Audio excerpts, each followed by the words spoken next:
오늘 말씀은 마태복음 3장 13절로 17절 말씀입니다. 예수님께서 세례 받으시는 내용을 기록하고 있습니다. 세례, 침례라는 단어는 밥티스마, 씻는다, 깨끗하게 한다라는 뜻의 밥티조에서 온 말입니다. 이때 당시 세례 요한은 요단강에서 많은 사람들에게 회개 메시지를 전하고 있습니다.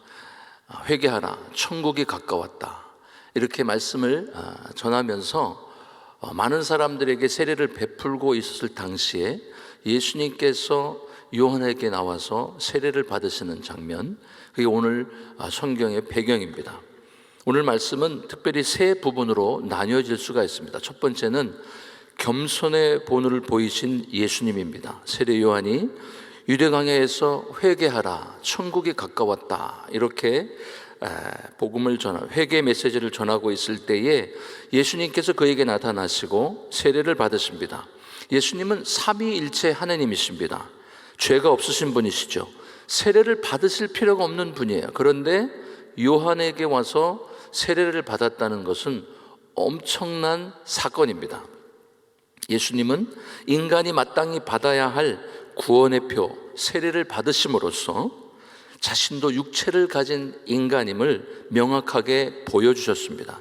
두 번째는 요한과 동역하시는 예수님입니다. 세례를 받을 필요가 없는 그런 예수님께서 요한에게 세례를 받으신 이유는 무엇일까요? 육체를 가진 모든 성도들이 원칙적으로는 세례를 받는 것이 신앙생활에 도움이 될 뿐만 아니라 이 땅에 살아가면서 성도로서 마땅히 취해야 될 외적인 거룩함, 그 거룩함을 우리가 가져야 된다는 뜻입니다. 요한과 동역하시는 예수님이 기록되어 있습니다. 세 번째는 이 일을 통하여 메시아임을 증거하고 계십니다. 하늘이 열리고 또 성령이 그 위에 임하시고 하늘에서 소리가 들려서 내 사랑하는 아들이다, 이런 말씀이 들리면서 많은 사람들로 하여금 예수님이 메시아이구나, 이것을 깨닫게 하는 그런 사건입니다.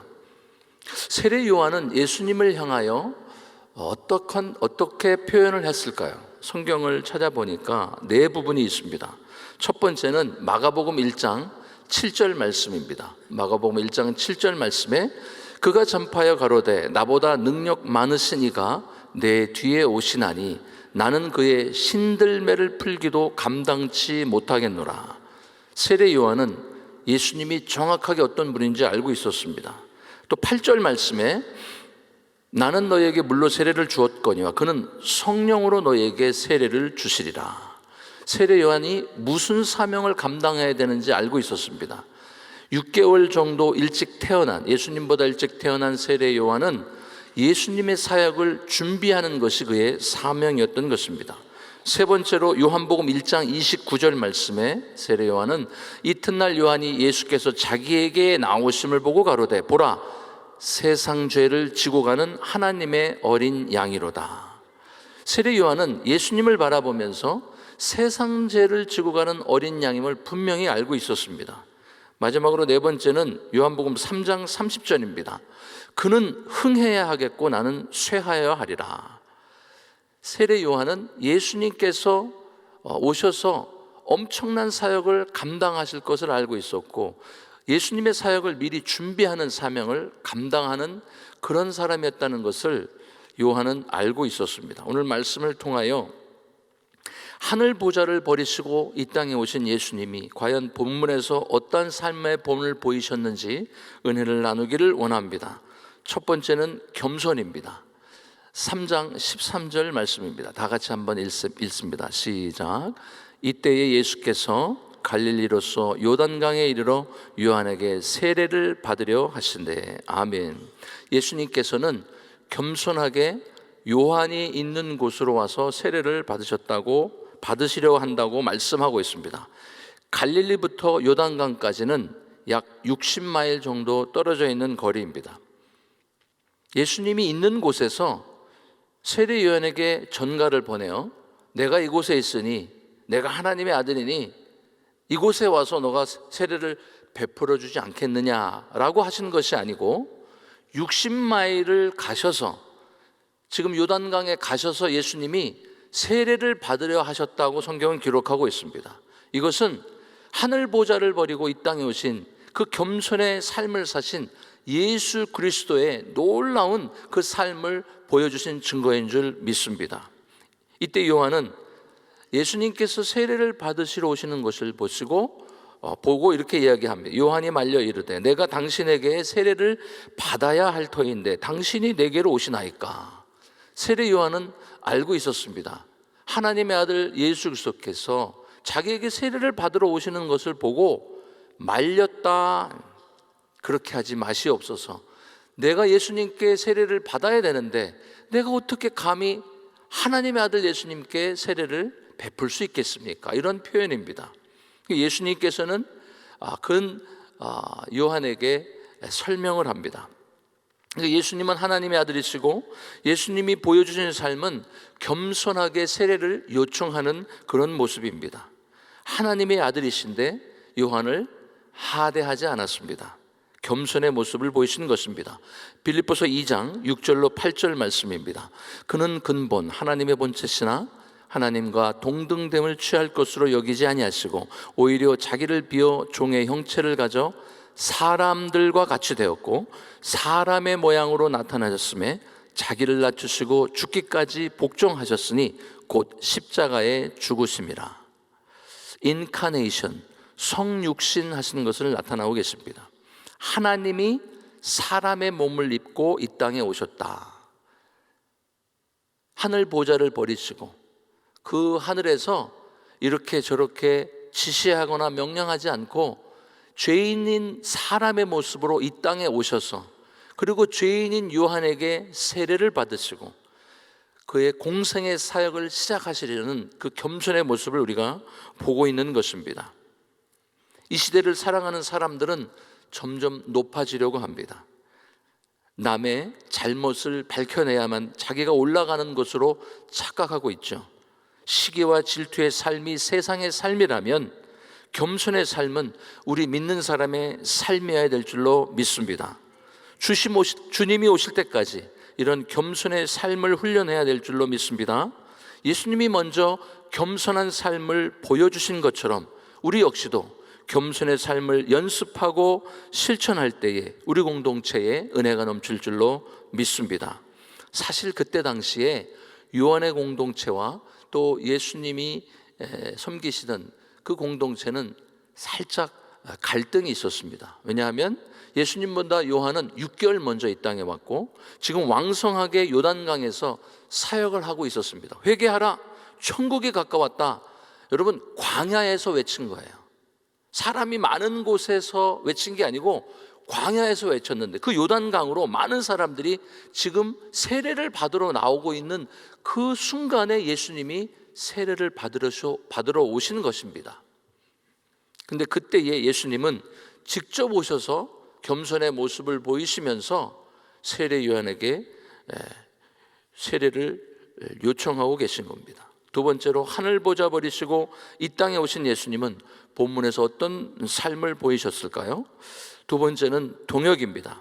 15절 말씀입니다. 15절 예수께서 대답하여 가라사대 이제 허락하다 우리가 이와 같이 하여 모든 의를 이루는 것이 합당하니라 하신대 이에 요한이 허락하는지라. 우리가 이와 같이 하여, 우리라는 것은 예수님과 요한을 가리키는 거예요.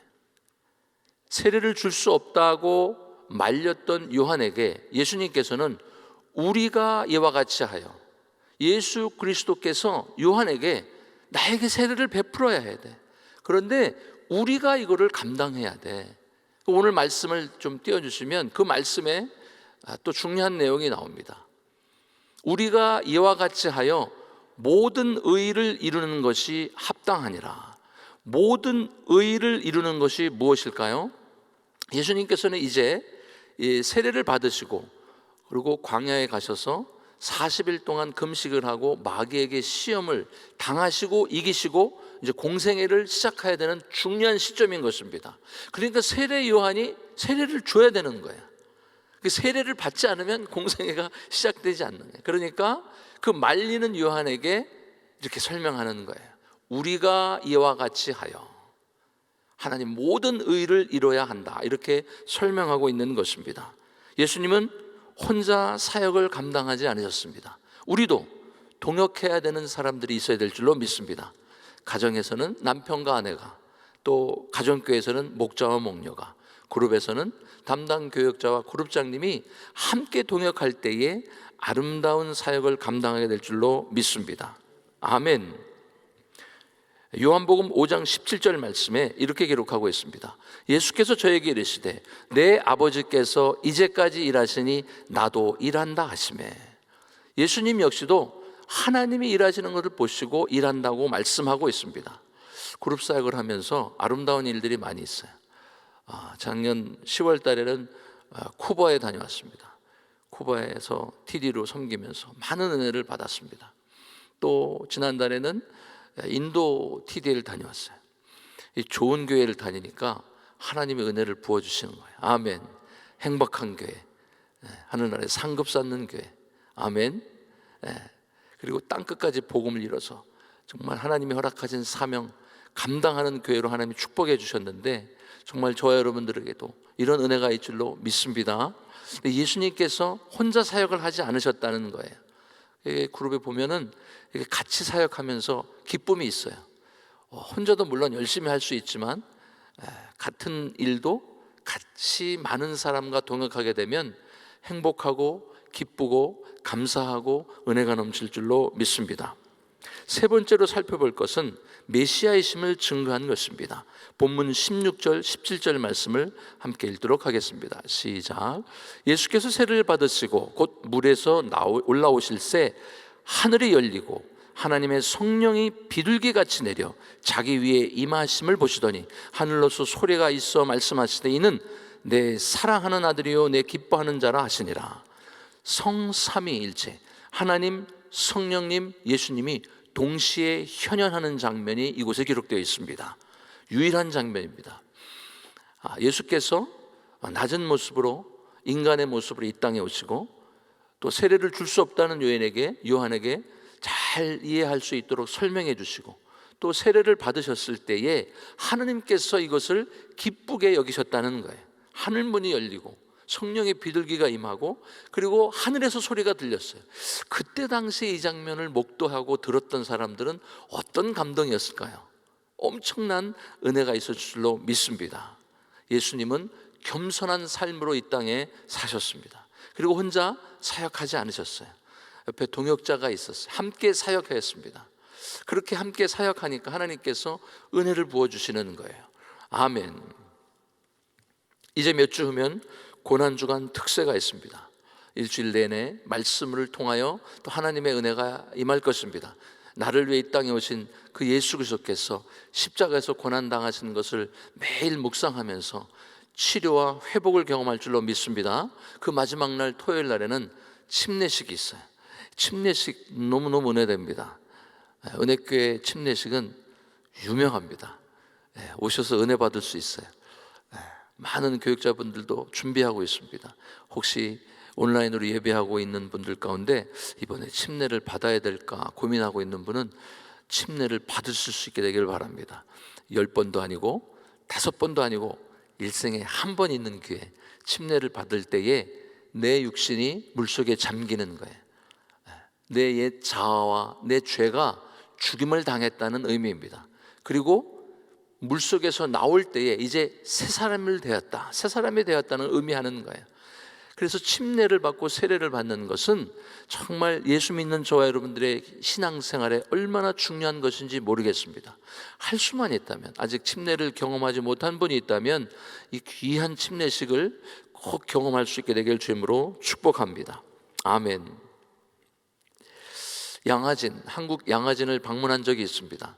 그곳에 가면 외국에서 조선 땅에 오셔서 목숨을 바쳐 복음을 전하시고 한국 땅에, 조선 땅에 묻히신 선교사님들의 묘가 있는 곳이죠. 초입에 들어가면 영아들의 묘가 있습니다.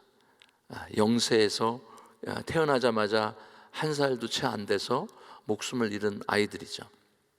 그 앞을 지나가면 정말 마음이 뭉클해집니다.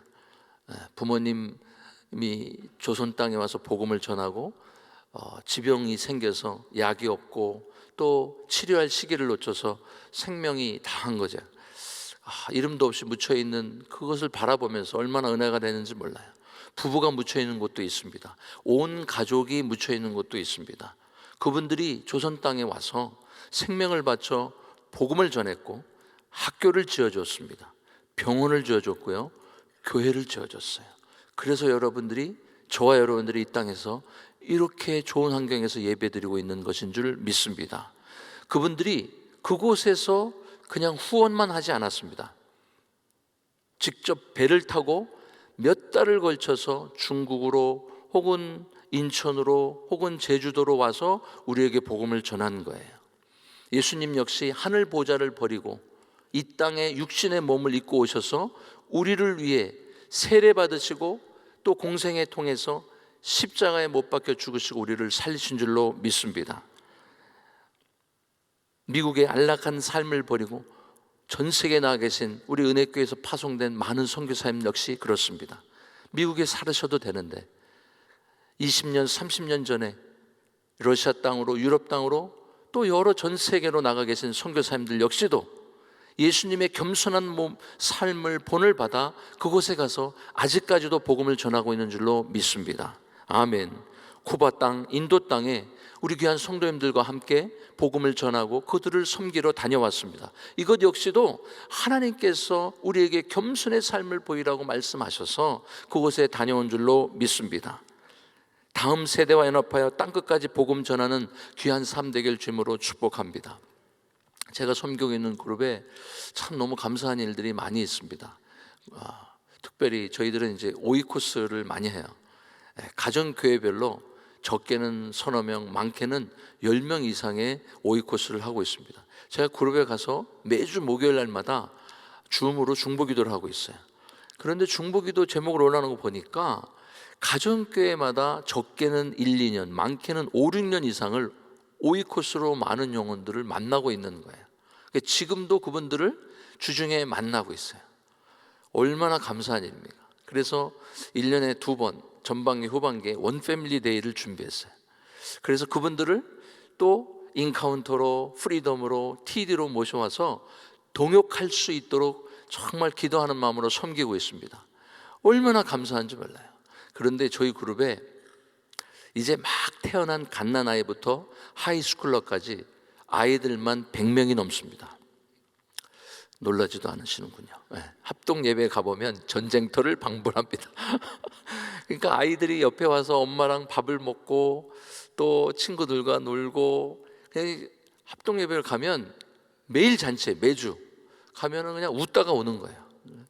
그래서 제가 사실 이렇게 다른 그룹을 섬기면서 특이한 사항이 있는데, 이렇게 합동 예배 때 음식이 잘 나오잖아요. 음식이 적게는 5가지, 많게는 10가지 넘는 반찬이 합동 예배 때. 어떤 분은 은혜가 있어서 예배 나오시는 분도 있지만 합동 예배 때 음식이 너무 좋아서 예배 나오는 분들도 있더라고요. 그래서 그거를 거의 10여 년 가까이 이제 섬겼어요. 작년에 이제 그룹원으로 왔는데, 이제 작년 그룹원에 와서 첫 번째 달 합동 예배를 드리기 전에 이렇게 목자분들이 연락하는 거 보니까 밥이 좀 이상한 거예요. 밥이 반찬이 10가지는 5가지도 아니고 콩나물 비빔밥이 나온다는 거예요. 주여, 제가 경험해보지 못한 거라 그래서 이제 기도하는 마음으로 어떻게 되나 지켜봤는데 너무 행복해하는 거예요. 콩나물밥을 먹으면서도 그렇게 즐겁고 화목하고, 그 어떻게 그렇게 가능했을까? 그곳에 먼저 겸손한 마음으로 섬기는 분들이 있었어요. 이게 반찬이 많지 않으니까 짜다, 싱겁다, 맵다, 이게 없어요. 그냥 주는 대로 먹는 거예요. 너무 감사한 거예요. 깜짝 놀랐어요. 저는 반찬이 많아야 행복한 줄 알았는데 가보니까 그냥 그릇 하나에 콩나물만 얹어 있어도 너무 행복하게 잘 드시고 계시더라고요. 아이들도 옆에서 얼마나 행복하게 잘 먹는지 몰라요. 겸손한 삶을 보이는 목자 목녀분들과 그렇게 섬기니까 너무 행복한 그룹 사역을 하고 있어요. 지난번 그룹에도 행복했습니다. 그 지지난번에도 행복했어요. 반찬이 많으면 많은 대로 행복하고 없으면 없는 대로 행복하고 할렐루야. 그리고 저희들은 모여서 이제 다음 달, 그 다음 달에 선교를 어떻게 가야 되나 그거 얘기해요. 그러니까 뭐 한국의 정치 뭐 이런 얘기할 시간이 없어요.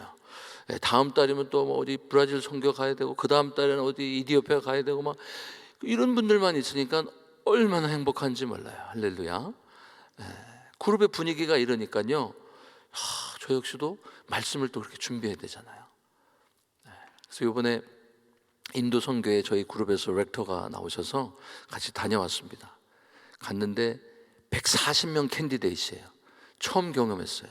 여러분 140명 캔디데이트면 엄청나게 일을 많이 해야 됩니다. 근데 인도에서 팀 멤버분들이 오셨는데 그분들이 다 거기에 지도자들이에요.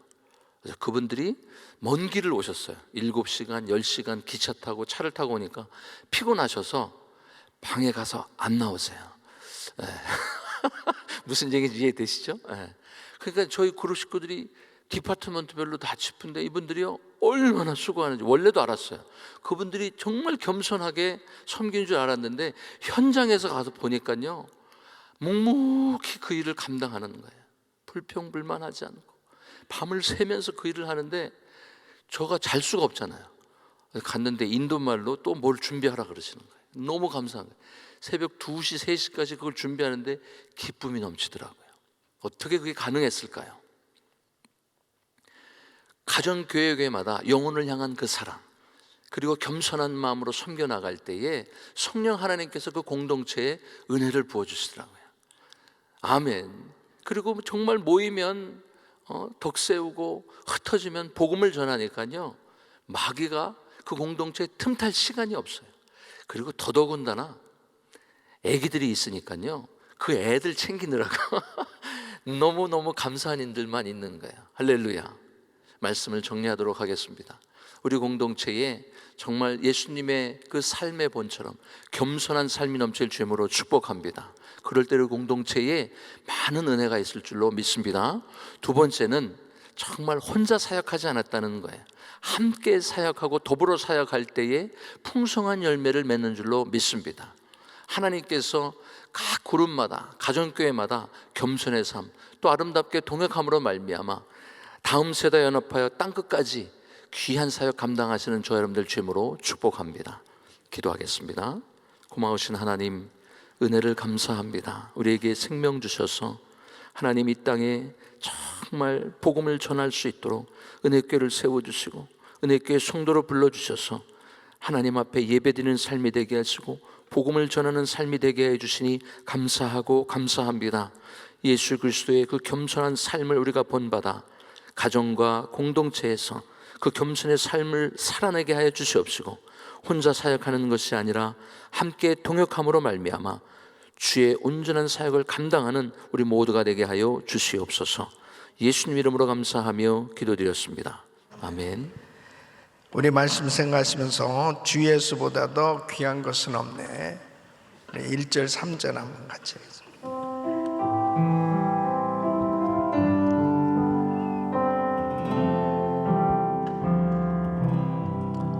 주 예수보다 더 귀한 것은 없네. 이 세상 부귀와 바꿀 수 없네. 영축을 내 대신 돌아가신 그 놀라운 사랑 잊지 못해. 세상 즐거움 다 버리고 세상 자랑 다 버렸네. 주 예수보다 더 귀한 것은 없네. 예수밖에는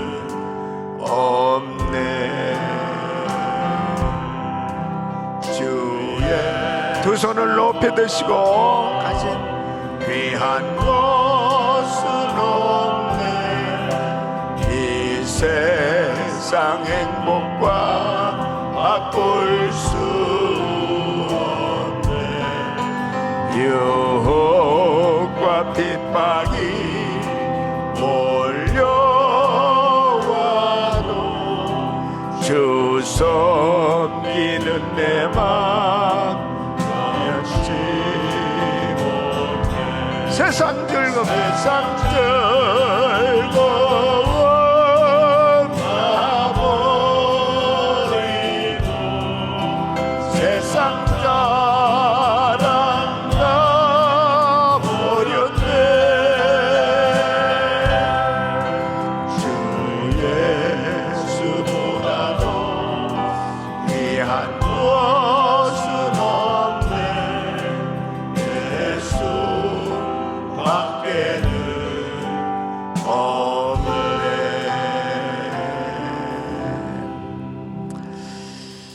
우리가 신앙생활하면서 자기가 해야 될 일이 무엇인지를 분명히 깨닫고 할 수 있다는 것은 큰 축복입니다. 내가 무엇을 해야 될 것인가? 세례 요한의 입장에서는 회개케 하는 이 물로 세례를 주는 사역을 통해서 주님 오실 길을 준비하는 그 사역을 하는 사람이고, 바로 우리 예수님은 친히 메시아 그리스도로 이제 이 땅에 오셔서 죄를 담당해 하셔야 되는 그 사역을 하시는 분입니다. 그런데 물로 세례를 주는 이 세례 요한 입장에서는 예수님을 만나는 그 순간에 예수님은 죄가 없으신 분이고 그리스도라고 하는 것을 분명히 알고 이러지 마시라고 얼마나 당황했겠습니까? 그런데 바로 우리 예수님께서는 분명히 죄를 담당하셔야 되는 그 사역을 이루시기 위해서 이제 모든 의를 이루기 위해서 허락하라고 말씀을 하십니다. 내가 해야 될 그 분명한 사역을 아시고 묵묵히 침례를 받으시는 우리 예수님을 성부 하나님은 너무나 기뻐하셔서 성령을 비둘기같이 내려주시고 하늘에서 소리가 들려집니다. 이는 내 사랑하는 아들이요 기뻐하는 자다. 여러분, 하나님께서 나에게 주신 사명을 감당할 때 하늘로부터 음성이 들려지는 것입니다. 참으로 기뻐한다. 참으로 기뻐한다. 우리가 주의 일을 할 때 정말 주님의 기쁨이 되어지는, 내가 참으로 기쁘다, 잘했다, 착하고 충성된 종아, 이렇게 인정받을 수 있기를 바랍니다. 이 베프티즘은 뿌리다, 잠그다 두 의미가 있어요. 그래서 일반적으로 관수 세례들을 주지요. 근데 우리 교회에서는 침례를 합니다. 그 이유가 뭐냐면 건강한 사람은 침례를 받아야 돼요. 또 여건이 허락하면 침례를 해야 됩니다. 분명히 16절에 보면 물에서 올라오실 새 그랬습니다. 예수님이 물에서 올라오셨다는 것은 분명한 침례를 받으신 거예요. 이 하나님께서 어떻게 이렇게 침례를 받으셨습니까?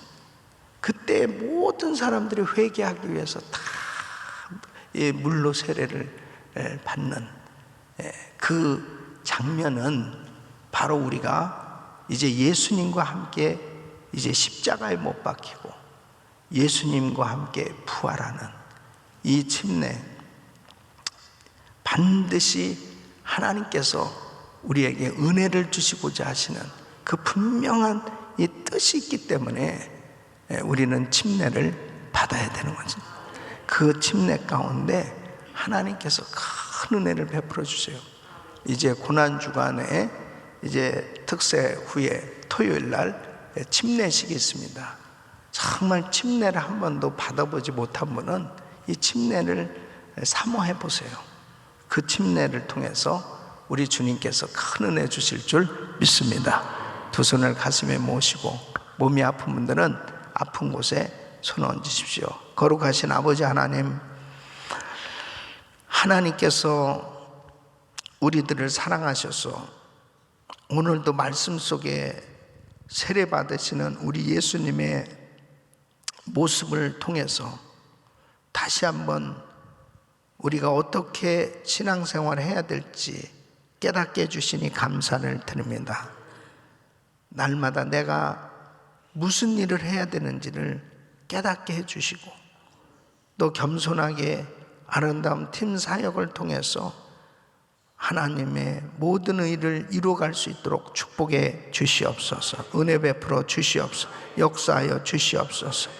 하늘로서 소리가 있어 내 사랑하는 아들이요 기뻐하는 자라는 음성이 들려졌던 것처럼 우리 하는 모든 일들을 통해서 하나님 마음을 시원케 해드리는 하나님 마음에 꼭 드는 사람들 되게 하여 주시옵소서.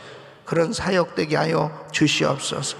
하늘나라에 상급되게 하여 주시옵소서. 연약한 육신들 안수하여 주시고 깨끗게 하여 주시옵소서. 나사렛 예수 그리스도 명하노니 바이러스 소멸될저다. 코로나 바이러스 소멸될저다. 모든 병만은 떠나갈저다. 암세포는 없어질저다. 종양은 사라질저다. 모든 염증은 깨끗한 받을지어다. 모든 수치는 정상이 될지어다. 예수 이름으로 깨끗한 받을지어다. 예수 이름으로 통증은 사라져라. 주여 역사하여 주시옵소서. 만져 주시옵소서. 공황장애 우울증 불면증 깨끗한 받을지어다.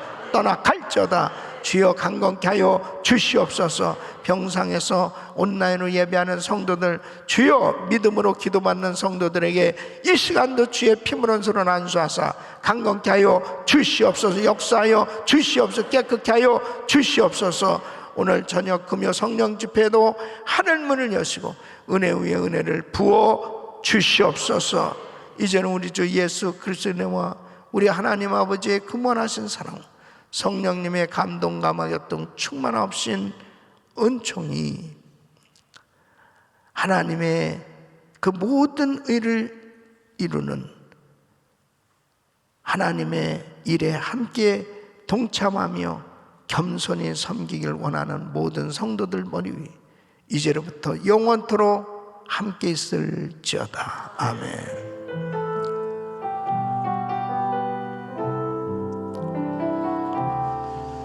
아버지 감사합니다. 주여 감사합니다. 이제 기도하실 자리 잡으시고 오늘 금요 성령 집회에도 많이 나오셔서 큰 은혜 받으시길 바랍니다. 주여 부르짖고 기도합니다. 주여 주여 주여 거룩하시고 존귀하시